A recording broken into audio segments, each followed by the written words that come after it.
চাই সোনা আমিন কোন স্বপ্নে হলেও দেখা দিও ভুলে যেও না এই মনেরও সেই কামনা সোনার মদিনা আমার এই মনেরও সেই কামনা সোনার মদিনা আমার এই মনেরও সেই কামনা সোনার মদিনা। আলহামদুলিল্লাহ, ইমাদপুর নূর জামে মসজিদ, ইমাদপুর ফুলপুর ময়মনসিংহের উদ্যোগে এই বছর প্রথম মক্তব থেকে হাফেজ ছাত্র পাগড়ি প্রদান উপলক্ষে আলহামদুলিল্লাহ কইতেন না, মক্তবে পড়ে একজন ছাত্র কি হয়েছেন? হাফেজ হয়ে গেছেন। মক্তবে সকালবেলা মক্তবে পড়ে একজন ছাত্র হাফেজ হয়েছে। আরো কোন জায়গায় দেখছেন এমন? দেখছেন? আল্লাহ তাআলা বড় একটা মেহেরবানি, ঠিক না? এই কারণে কমপক্ষে এই কারণে আবারও শুকরিয়া আদায় করে বলি আলহামদুলিল্লাহ।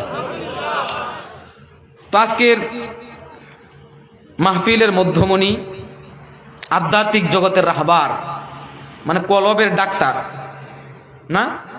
হাসপাতালে গেলে, ডাক্তারের কাছে গেলে জ্বর, মাথা ব্যথা, কান ব্যথা, চোখ ব্যথা, নাক ব্যথা এগুলার চিকিৎসা করে, ঠিক না? কিন্তু ওনারা কলবের রোগের চিকিৎসা করে, মানে অন্তরের ভিতরে যে রোগগুলো আছে, খাহেসাতে নফস যাকে বলা হয়, আধ্যাত্মিক জগতের যে চিকিৎসা ওটা ওনারা করেন। দেহের মধ্যে যেমন অসুস্থতা আছে, কলবের মধ্যেও অসুস্থতা আছে, কলবের মধ্যেও অসুস্থতা আছে। মনের অসুস্থতা সবচাইতে বড় অসুস্থতা। যার মন অসুস্থ, রোগাক্রান্ত, এই মন দিয়া কোনোদিন ভালো কাজ করা সম্ভব না। ভালো কাজ করা, অসুস্থ শরীর নিয়া যেমন কাজ করা, দুনিয়ার জমিনের কাজ করা সম্ভব না, মাটি কাটা সম্ভব না, ক্ষেত লাগানো সম্ভব না, ধান কাটা সম্ভব না, ঠিক তদ্রুপ অন্তরের রোগ নিয়া, কলবের রোগ নিয়া ঠিক তদ্রুপ আমল, আখলাক, নামাজ, জিকির এগুলা করা সম্ভব না। রাসূল করিম সাল্লাল্লাহু আলাইহি ওয়াসাল্লাম বলছেন, যার কলবের মধ্যে জিকির থাকে, যার কলবের মধ্যে জিকির থাকে, এই কলব কোনোদিন মৃত্যুবরণ করে না। এই কলব জিন্দা, জিন্দা কলব। যার কলবের মধ্যে জিকির নাই, ওই কলবটা হলো মুর্দা, মুর্দা ব্যক্তির মতো। মুর্দা ব্যক্তি দ্বারা কোনো কাজ হয়নি, মুর্দা ব্যক্তি দ্বারা কাজ হয়। একজন লোক মারা গেছে, মনে করলাম আমি মারা গেছে, আমার যদি ক্ষেত লাগাই দেন হাল চাষ করবার লেখা সম্ভব? এটা সম্ভব হইব? মৃত ব্যক্তি দ্বারা যেভাবে দুনিয়ার জমিনের কাজ করা সম্ভব না, ঠিক তদ্রুপ যার অন্তর মারা গেছে, যার কলব মারা গেছে, এমন কলবওয়ালা ব্যক্তির দ্বারা আমল, আখলাক, উত্তম চরিত্র আশা করাও সম্ভব না। এটাই বলতেছিলাম, কলবের চিকিৎসা করার জন্য এমন ব্যক্তিদের কাছে যাওয়া, হ্যাঁ, এমন ব্যক্তিদের কাছে যাওয়া। কলবের চিকিৎসা করবেন তো ইনশাল্লাহ সবাই? হ্যাঁ, তাদের কাছ থেকে প্রেসক্রিপশন নিয়ে আসবেন তো ইনশাল্লাহ? যেই বিধি বিধানগুলা দেয়, সকাল বিকাল তাসবিহগুলা দেয়, এগুলা আদায় করবেন তো ইনশাল্লাহ? তো আপনারা তো তাদের কাছে যাওয়ার দরকার ছিল, কিন্তু উনারাই আপনাদের কাছে আসছেন। আলহামদুলিল্লাহ বলেন, আলহামদুলিল্লাহ। হ্যাঁ, খুশি হয়েছেন তো সবাই? উনারাই আপনাদের কাছে আসছেন, তো উনাদেরকে কদর করবেন। উনারা যেভাবে বলে এভাবে জীবন চালানোর চেষ্টা করবেন, ইনশাল্লাহ জীবন সুন্দর হয়ে যাবে, সুন্দর হয়ে যাবে জীবন। সুন্দর একটা জীবন গঠন করেন, যেই জীবন গঠন করার মাধ্যমে আপনি মারা যাওয়ার পরেও মানুষ আপনার জন্য দোয়া করবে। মারা যাওয়ার পরেও আপনার জন্য দোয়া করবে। আল্লাহ তাআলা আপনি আমাকে সবাইকে তৌফিক দান করেন, সকলে বলেন আমিন। তো উপস্থিত আছেন আমার পাশে আমার উস্তাদ বসা, উনি আমার সবচেয়ে বড় উস্তাদ। যে কঠিন কঠিন পড়াগুলো উনি আমাকে শিখাইছেন। হ্যাঁ, আলিফ বাতা না শিখলে কি কোরআন শরীফ পড়া যাইব? আলিফ বাতা না শিখলে কোরআন শরীফ পড়া যাইব? যাইব না। আলিফ বাতা না শিখলে বুখারী শরীফ, তিরমিজি শরীফ, আবু দাউদ, নাসাই এগুলা পড়া যাইব? পড়া যাইব না। তো উনি রাস্তা দেখায় দিছেন, ওই রাস্তা অনুযায়ী আস্তে আস্তে করে গেছি। ওনাদের দোয়া নিয়ে, আপনাদের দোয়া নিয়ে আল্লাহ তাআলা এই ওযুগ করে মাঝে মাঝে আপনাদের সামনে বসাই। হ্যাঁ, আপনাদের দোয়ার বসল। আমার মধ্যে কিচ্ছু নাই, কিছুই নাই আমার মধ্যে, সবগুলো আপনাদের দোয়া, মা বাবার দোয়া, উস্তাদরার দোয়া, এগুলা নিয়ে একটু বসছি মুজাকারা করার জন্য। সম্মানিত উপস্থিতি, আল্লাহ পাক রব্বুল আলামিনের কুরআনুল কারীম থেকে একখানা আয়াতে কারিমা ছোট্ট একটু অংশ তেলাওয়াত করেছি। যেহেতু এটা রজব মাস, কি মাস বললাম? আরবি কি মাস? রজব মাস। সামনে মাসের নাম কি? শাবান। সামনে মাসের নাম, তারপরে রমাদান। এই রজব মাস যখন আসতেন, রাসূল করিম সাল্লাল্লাহু আলাইহি সাল্লাম একটা দোয়া করতেন। কি দোয়া? আল্লাহুম্মা বারিক লানা ফি রজব ওয়া শাবান ওয়া বাল্লিগনা রমাদান। আল্লাহর পয়গম্বর মুহাম্মদ আরবি সাল্লাল্লাহু আলাইহি ওয়াসাল্লাম আপনাকে আমাকে রজব মাস আসার সাথে সাথে একটা দোয়া শিখাইয়া দিয়েছেন। ও মালিক, রজব মাসের ভিতরে এবং শাবান মাসের ভিতরে আমাদের উপরে আপনি বরকত নাজিল করেন।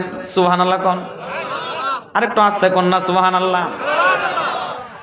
আল্লাহর পয়গম্বর শিখাইয়া দেয়, আল্লাহুম্মা বারিক লানা, হে মালিক আমাদের উপরে আপনি বরকত নাজিল করেন ফি রজব ওয়া শাবান, রজব মাসে এবং শাবান মাসে, ওয়া বাল্লিগনা রমাদান। এ মালিক, ইয়া রাব্বুল আলামিন, আপনি আমাকে রমজান মাস পর্যন্ত পৌঁছায়া দেন। কারণটা কি জানেন? রমজান মাস পর্যন্ত পৌঁছায় দেওয়ার জন্য কেন বলেছেন? ও আমার ভাইরা, রমজান মাসের একটা মর্যাদা আছে। রমজান মাসের একটা কি আছে? মর্যাদা আছে। কোন বান্দা যদি রমাদান মাসের মধ্যে ইন্তেকাল করে, আল্লাহর হাবিব বলেন ওই বান্দাটাকে আল্লাহ তাআলা তার জিন্দেগির সমস্ত গুনাহগুলো মাফ করে দিয়ে জান্নাত নসিব করে দেন। সুবহানাল্লাহ। তাহলে রমজানের ভিতরের মৃত্যুবরণ আর রমজানের বাহিরের মৃত্যুবরণ কি এক হইল? এক হইল নি? এক হইল না। কেউ যদি রমজানের ঈদের পরের মাসও মারা যায়, তার মৃত্যু আর রমজান মাসের ভিতরে যে মারা গেছে তার মৃত্যু কি এক হইল নি? এক হইল না। এই কারণে আল্লাহর হাবিব ডাক দিয়ে কয়, এ আমার উম্মত, যখন তোমাদের মধ্যে শাবান মাস চলে আসবে, রজব মাস চলে আসবে, এই দোয়াটা তোমরা বেশি বেশি করে পড়বা। আল্লাহর হাবিবও এই দোয়াটা পড়েছেন, আমাদেরকেও আল্লাহর হাবিব আদেশ করেছেন এই দোয়াটা বেশি বেশি করবা। কি দোয়া? এই যে একটু আগে বললাম, আমার সাথে বলেন, আল্লাহুম্মা বারিক লানা ফি রজব ওয়া শাবান ওয়া বাল্লিগনা রমাদান। অর্থ বলে দিয়েছি। এ মালিক, আপনি আমাদেরকে রজব মাসে এবং শাবান মাসে বরকত দান করেন এবং রমজান পর্যন্ত পৌঁছায়া দেন। এখন যদি মৃত্যুর তারিখ থাকে, হায়াতটাকে একটু বৃদ্ধি কইরা বরকত দিয়া আমাদেরকে রমজান পর্যন্ত পৌঁছায়, যেমন রমজানের ভিতরে গিয়া যেন মরতে পারি, রমজানের ভিতরে গিয়া মরতে পারি। ও মালিক, রজব মাসে এবং শাবান মাসে বরকত দান করেন। কিসের ভিতরে? হায়াতের মধ্যে বরকত দান করেন, রুজি রোজগারের মধ্যে বরকত দান করেন, রিজিকের মধ্যে বরকত দান করেন, সুস্থতার মধ্যে বরকত দান করেন। ইয়া রাব্বুল আলামিন, আপনি যদি আমাদেরকে রজব মাস এবং শাবান মাসে সুস্থ রাখেন, আমাদের রিজিকের ব্যবস্থা কইরা দেন, তাহলে নির্দ্বিধায় বিনা পেরেশানিতে রমজানের রোজাগুলি আমি সঠিকভাবে আদায় করতে পারবো। সুবহানাল্লাহ। এই কারণেই আল্লাহর হাবিব আমাদেরকে শিখায়া দেয়, হায়াতের মধ্যে বরকত দান করেন, রিজিকের মধ্যে বরকত দান করেন এবং কি আমাদের সুস্থতার মধ্যে বরকত দান করেন। যেই কাজগুলা করলে আমরা সমস্ত পেরেশানি থেকে মুক্ত থাকতে পারবো, এই কাজগুলোর মধ্যে বরকত দান করেন, যেন রমজান মাসের রোজাগুলো আমরা তারাবির নামাজগুলো সঠিকভাবে এবং কি বিনা পেরেশানিতে আদায় করতে পারি। সুবহানাল্লাহ। বুঝতে পারছেন যে দোয়াটা আমাদেরকে শিখাইছে? দোয়াটা বুঝতে পারছেন তো ইনশাআল্লাহ? আচ্ছা, যে আয়াতে কারিমা তেলাওয়াত করেছি এই মাস রজব মাস, এই মাসের 26 তারিখ, আরবি মাসের 26 তারিখ দিবাগত রাত আল্লাহর পয়গম্বর মুহাম্মদুর রাসূলুল্লাহ সাল্লাল্লাহু আলাইহি ওয়াসাল্লাম আল্লাহ তাআলার আহ্বানে আল্লাহ তাআলার সাথে সাক্ষাৎ করার জন্য গেছেন। সুবহানাল্লাহ। আল্লাহর হাবিব এই মাসে 26 তারিখ দিবাগত রাত আল্লাহ তাআলার সাথে সাক্ষাৎ করার জন্য গেছে। উদ্দেশ্য কি? কেন গেল আল্লাহ তাআলার কাছে? রাসূল নিজে গেছেন না আল্লাহ তাআলা নিয়ে গেছেন? আল্লাহ তাআলা নিয়ে গেছেন। এই মেরাজের মেরাজ সম্পর্কে কয়েকটা কথা বলার জন্যই এই আয়াতে কারিমা তেলাওয়াত করেছি। আল্লাহ তাআলা বলেন, সুবহানাল্লাযী আসরা বিআবদিহি লাইলাম মিনাল মাসজিদিল হারাম ইলাল মাসজিদিল আকসা। আল্লাহ তাআলা বলেন, পুত পবিত্র আল্লাহ তাআলা, যিনি আল্লাহ, উনি উনার রাসূলকে রাত্রের বেলায় মসজিদে হারাম থেকে বাইতুল মুকাদ্দাস মসজিদে আকসা পর্যন্ত নিয়ে গেছেন। সুবহানাল্লাহ। কেন গেলেন? আল্লাহর হাবিবকে কেন নিয়ে গেলেন? এইভাবে যায় না, একটা উদ্দেশ্য আছে। আল্লাহ পাক রব্বুল আলামিন জিব্রাইলকে ডাক দিয়ে বলে, ও জিব্রাইল, তোমার মাধ্যমে আমি কোরআন নাজিল করি, তুমি একটা আয়াত নিয়ে আমার হাবিবের কাছে যাও, তুমি একটা সূরা নিয়ে আমার হাবিবের সাথে কি করো? দেখা করো। তুমি গিয়া আমার হাবিবের সাথে পায়ের হাঁটুর সাথে তোমার হাঁটু লাগায় বসো, তোমার হাতগুলো আমার হাবিবের হাঁটুর উপরে রাখো, রানের উপরে গিয়া রাখো। তুমি তো আমার থেকে কুরআন নিয়া প্রত্যেক দিন তুমি আমার হাবিবের সাথে দেখা করো, সামনাসামনি বৈশা কথা বলো। এ জিবরাইল, আমারও তো মনে চাই আমার প্রিয় হাবিব মুহাম্মদ সাল্লাল্লাহু আলাইহি ওয়াসাল্লামের সাথে সামনাসামনি বৈশা একটু কথাবার্তা বলার জন্য। সুবহানাল্লাহ কন্যা।